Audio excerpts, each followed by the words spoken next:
어떤 분이 예수님의 얼굴을 단 한 번이라도 좀 봤으면 좋겠다고 싶어서 간절히 소망을 했던 사람이 있습니다. 그래서 늘 기도할 때마다 주님, 단 한 번이라도 좋으니까 제발 당신을 좀 보게 해달라고 기도하면서 보여주시지 않으면 제가 도저히 살 수가 없을 것 같다고 그렇게 간절히 기도를 했어요.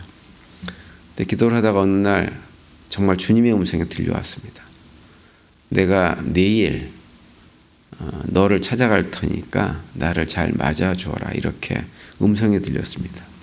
그래서 이분이 아주 흥분이 돼가지고 다음날 하루 종일 예수님을 이제 기다리면서 예수님 맞을 준비를 열심히 하고 있었어요.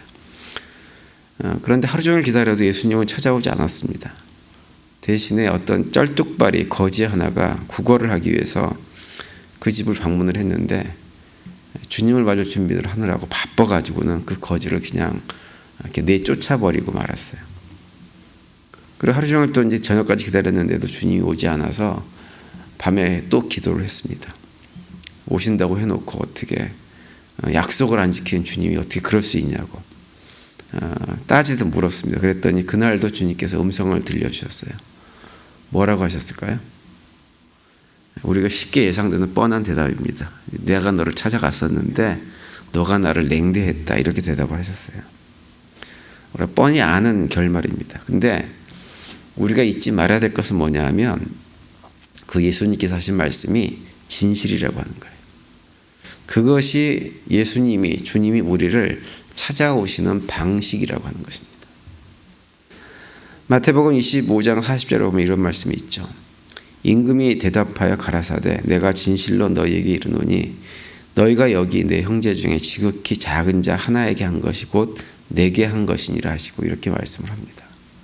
지극히 작은 자, 우리가 살고 있는 사회 가운데서 이런저런 이유로 소외당하고 가난하고 힘겨운 삶을 살아가는 자들에게 우리가 행한 것이 예수님에게 한 것이고 그 가운데서 우리가 주님을 만날 수 있다고 하는 것입니다. 어제 말씀을 나누면서 욥이 최선을 다해서 하나님을 의식하고 살려고 했던 사람이고 그래서 늘 하나님과 동행하는 삶을 살았던 사람이 바로 욥이란 말씀을 드렸습니다. 그런데 욥이 하나님과 동행하는 방식이 무엇이었냐면 바로 마태복음 25장에서 예수님께서 말씀하신 그 방식으로 하나님과 동행을 했습니다. 다시 말하면 지극히 작은 자들을 무시하지 않고 그들을 최선을 다해서 돌보고 섬기는 삶을 사는 방식으로 주님과 동행을 했어요. 그래서 오늘 본문 16절에 보시면 이렇게 얘기하죠. 내가 언제 가난한 자의 소원을 막았거나 과부의 눈으로 하여금 실망하게 하였던가, 이렇게 얘기를 합니다. 가난한 자들이 자신의 가난을 하소연하면서 도와달라고 했을 때 그 도와달라는 소원을 한 번도 막은 적이 없고, 과부들이 힘겨워서 찾아와가지고 도와달라고 할 때 그들이 실망의 눈빛으로 돌아가게 한 적이 단 한 번도 없었다고 하는 거예요. 그들을 외면하지 않고 그들을 돕고 섬기는 일에 최선을 다해서 살았다고 하는 거죠. 고대 사회에서 부모를 잃은 구하나 또 남편을 잃은 과부들 같은 경우는 사회에서 가장 가난하고 힘겨운 삶을 살았던 사람들이 바로 그런 사람들입니다. 욥이 큰 사람, 큰 자라고 알려졌던 것은 단순하게 그가 많은 재물을 소유하고 있었기 때문에 큰 사람으로, 훌륭한 사람으로, 의로운 사람으로 알려졌던 것이 아닙니다. 욥이 큰 사람으로, 훌륭한 사람으로, 이렇게 신실한 사람으로 알려졌던 이유는 무엇이냐면 하나님께로부터 자기가 받은 소유물을 가지고 주변의 가난한 자들을 외면하지 않고 그들을 끊임없이 돕고 섬기면서 하는 삶을 살았기 때문입니다.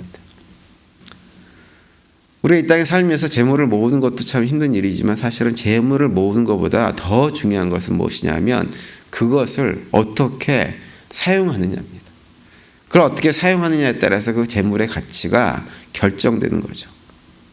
재물을 가지고 자신을 과시하고 그 재물의 힘을 가지고 다른 사람을 억압하고 탐욕의 어떤 수단으로 사용하느냐, 아니면 그것을 가지고 끊임없이 나누고 베푸는 삶을 사느냐에 따라서 내가 가진 재물의 가치가 결정되는 것입니다.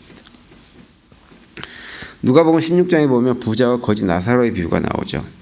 그 비유에서 그 부자의 죄는 단순하게 재물을 많이 가졌다고 하는 데 있지 않습니다. 부자가 되는 것 자체가 죄가 되지를 않아요. 죄송합니다. 예전에 김동원 목사님이 그 깨끗한 부자라고 하는 책을 쓰신 적이 있었어요. 근데 그 책을 쓰고 나서 그 책 내용에 공감을 하시는 분들도 많이 있었지만 일단 타이틀 자체를 굉장히 부정적으로 보시는 분들도 많이 있어서 그 책에 대한 비판을 많이 했습니다. 왜냐하면 부자가 되는데 깨끗한 방식으로 부자가 될 수 없다고 하는 거예요. 깨끗한 부자라고 하니까 마치 부자 가운데 정말 깨끗한 사람이 있는 것이라도 되는 것처럼 그걸 호도한다라고 하면서 비판을 많이 했습니다. 일반적으로 정말 깨끗한 방식으로, 정말 정직한 방식으로 세금 낼 거 다 내고 적당하게 이익을 취하는 방식, 그런 방식으로 부자가 되기는 정말 힘들다고 하는 것이 일반적인 생각입니다. 부자가 되는 과정 속에서 힘없는 사람들의 것을 뺏기도 하고 부당한 이득을 취하기도 하고 이런 방식으로 했기 때문에 부자가 됐지 그냥은 될 수 없다고 하는 것이 일반 사람들의 의식입니다. 그래서 깨끗한 부자란 말을 굉장히 부정적으로 생각을 했었어요. 그런데 성경은 부자 자체를 악한 사람으로 묘사하지를 않는다고 하는 거예요. 오히려 부라고 하는 것은 하나님께서 주신 복으로 간주를 하는 곳이 굉장히 많이 있습니다. 그래서 예를 들어서 아브라함 같은 경우도 반복해서 하나님께서 그에게 커다란 부를 허락하셨다고 하는 것을 반복해서 얘기를 해주고 있죠. 우리가 읽고 있는 욥기도 마찬가지입니다. 그것을 강조합니다. 그래서 욥기 42장에 가면 하나님이 다시 욥을 큰 부자로 처음보다 갑절로 복을 주셔서 그가 부하게 되었다고 하는 내용을 다시 한번 얘기를 해줍니다. 욥기 42장 12절에 보시면 여호와께서 욥의 모년에 복을 주사 처음 복보다 더하게 하시니 그가 양 1만 4천과 약대 6천과 소 1천결이와 암나귀 1천을 두었고라고 말씀을 하고 있어요.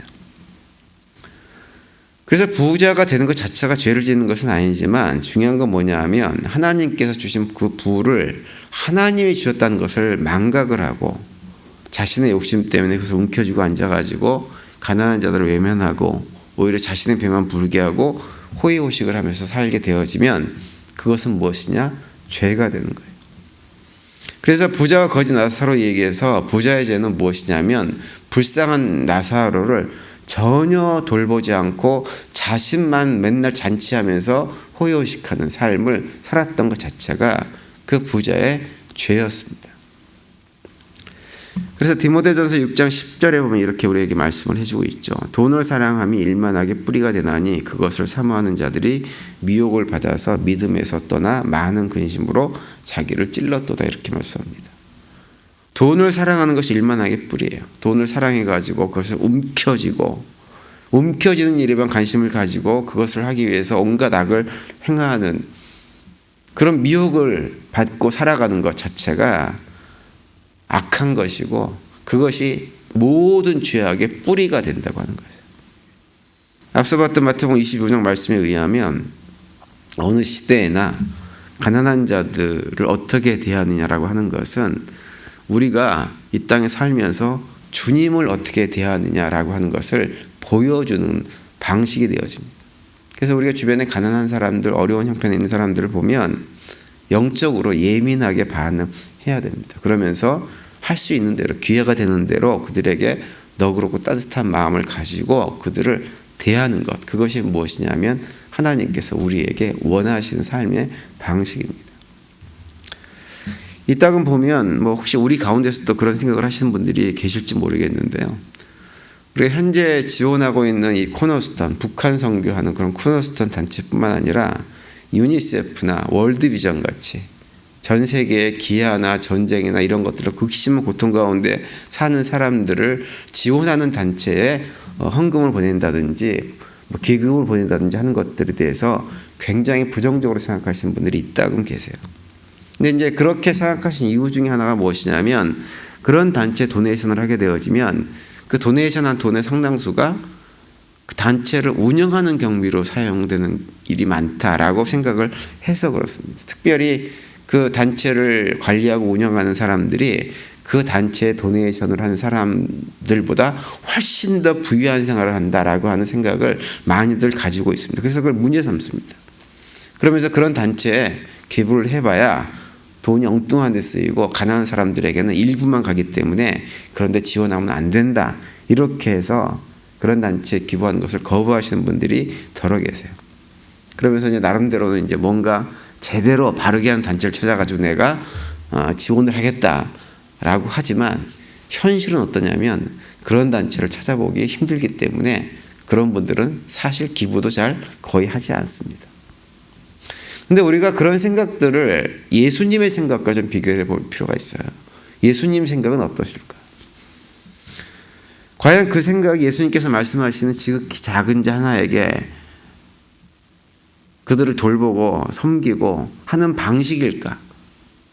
생각을 해볼 필요가 있어요. 왜냐하면 복음서를 보면 예수님께서 무슨 병자들의 병을 고쳐주시면서 나중에 그들이 회복된 다음에 그들이 회복된 건강을 가지고 복되게 건강하게 믿음의 삶을 신실하게 살아갈 것을 다 예견해가지고 그렇게 할 수 있는 사람만 병을 고쳐주신 것이 아니기 때문에 이것저것 다 고려해서 예수님께서 도와주신 것이 결코 아닙니다.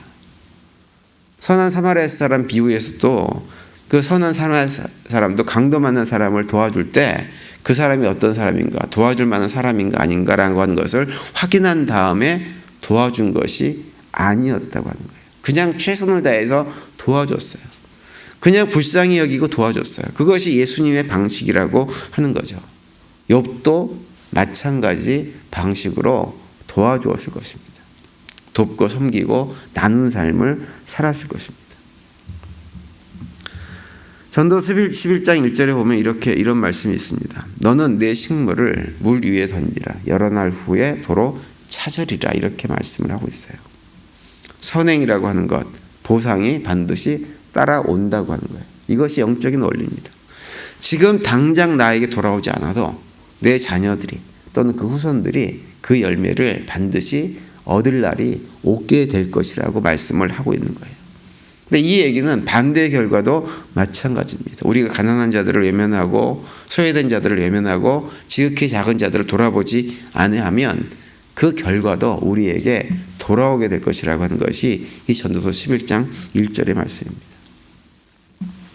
오늘 본문에 보면 욥은 자기가 도와줘야 될 자들을 도와주지 않고 외면하면 하나님이 내리시는 벌을 자신에게 이렇게 주어져도 그 벌이 자신에게 주어져도 나는 할 말이 없는 사람이다. 이런 고백을 하고 있는 것을 볼 수 있어요. 22절에 보시면 내 팔이 어깨뼈에서 떨어지고 내 팔의 뼈가 그 자리에서 부러지기를 바라노라. 이렇게 말씀을 하고 있어요. 오늘 하루 지내시면서 우리 주변에 가난하고 힘든 사람들 혹시라도 만나고 그들을 돌아보게 되어지면 외면하지 마시기 바랍니다.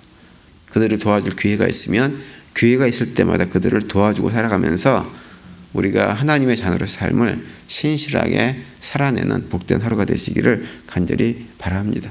그래서 우리의 삶이 하나님의 기쁨이 되어지고 또 우리가 속한 공동체를 내가 가진 작은 힘을 가지고 조금이나마 살만한 자리로 만드는 일에 귀하게 쓰임받는 우리 모두가 되시기를 바랍니다. 오늘도 그 가운데 주님과 동행하시고 또 주님께 주시는 기쁨과 평강이 넘치는 복된 하루가 되시기를 간절히 축원드립니다.